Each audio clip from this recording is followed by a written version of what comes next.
6.17 부동산 대책이 나온 지 일주일도 채 되지 않은 상황에서 정부가 보완책을 내놓겠다고 밝혔습니다.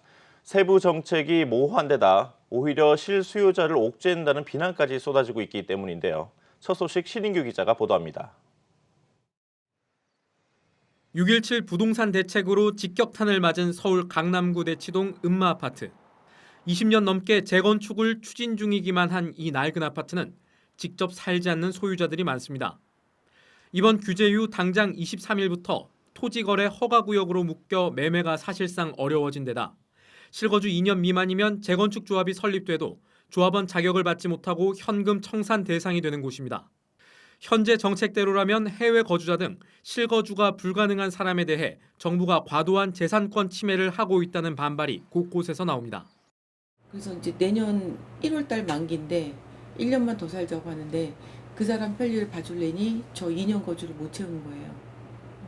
그래서 2년 거주 못 채우면 저 20년 동안 여기다가 집 그냥 묻어놓고 이런 게 또 다 물거품이 되잖아요. 다 여기를 사놓을 때는 새 집을 생각하고 사놓지, 새 집에 입주할 생각하고 사놓지, 그거를 그냥 사는 사람이 없죠. 현금청산 받으려면 뭐하게 다른데. 규제 지역에 해당되지 않으면서 주말에도 부동산 문의가 분주했던 김포.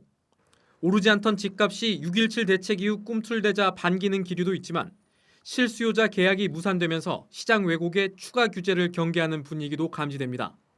소유자들이 실질적으로 살려고 계약했던 예약했던 사람들, 이런 사람들이 막상 계약하려고 오니까 뭐 2천만 원, 3천만 원, 많게는 5천만 원까지 올려달라고 그래갖고 다 지금 캔슬돼 가지고. 전세대출 회수 대책의 대상과 시기 등 정책 세부 내용에 대해서도 적용 대상과 예외 조항이 분명하지 않아 피해자가 대량으로 발생할 것이라는 우려가 잇따르고 있습니다. 대책 발표 이후 5일째인 22일 청와대에 오른 국토 분야 국민청원 59건 가운데 54건이 6.17 부동산 대책의 문제를 제기하는 내용이었습니다. 청원에 참여한 수는 누적 12만 건이 넘었습니다.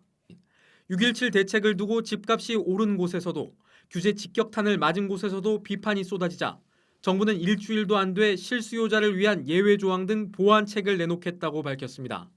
한국경제TV 신인규입니다.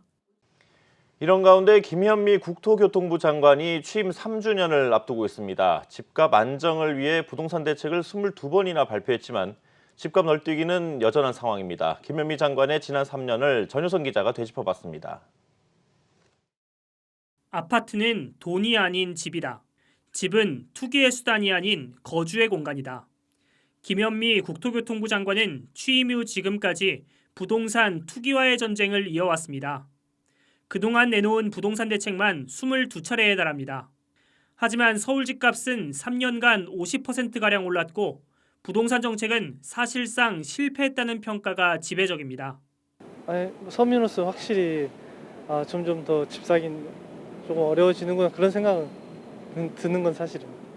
뭐 돈 벌어서 사긴 어렵겠다 이런 생각하고 있어요. 월급쟁이로서 돈 벌어서 서울에 집 구하기는 솔직히 어렵잖아요. 불가능하잖아요. 문제는 그동안의 대책이 엉킬 대로 엉켰다는 점입니다. 파리 대책에서 혜택을 대폭 키운 등록임대 사업자 제도가 대표적입니다. 양도세, 종부세 감면 등 막대한 세제 혜택을 줘 투기 세력에게 꽃길을 열어줬다는 지적이 이어졌고 뒤늦게서야 혜택을 줄이기로 했습니다. 이 문재인 정부는 다주택자에게는 세금 혜택을 주고 그다음에 다주택자에게는 대출 혜택을 줬어요. 임대사업자 등록만 하고 신고만 하고 50채 100채 가지면 세금을 한 푼도 안 내게 하는 그런 투기를 조장하는 정책을 썼는데 또한 정부는 6.17 대책에서 재건축 분양권을 받으려면 2년 실거주해야 한다는 요건을 제시했는데 이렇게 되면 임대주택으로 등록된 재건축 아파트는 기존 세입자를 내보내거나 재건축 분양권을 포기해야 합니다. 3년 전의 장려한 정책과 지금의 정책이 서로 상충되는 현상이 나타나는 셈입니다. 이와 함께 부동산 대책이 투기 세력이 진입할 곳을 찍어준다는 지적도 있습니다. 강남 4구를 무리하게 누르자 마용성이 튀어올랐고 규제로 인한 풍선 효과는 수용성, 인천, 군포, 안산 등지까지 번졌습니다. 급기야 정부는 6.17 대책에서 수도권 대부분을 규제 지역으로 묶었는데 이번 규제에서 빠진 파주, 김포의 상승세가 심상치 않다는 이야기도 오갑니다. 공급 확대라는 근본적인 해결책 없이 반시장적 수요 억제로 일관한 정책 결과인 셈입니다. 이 같은 와중에도 정부는 모든 정책을 사용한 것은 아니라며 언제든 추가 규제를 내놓을 수 있음을 시사했습니다.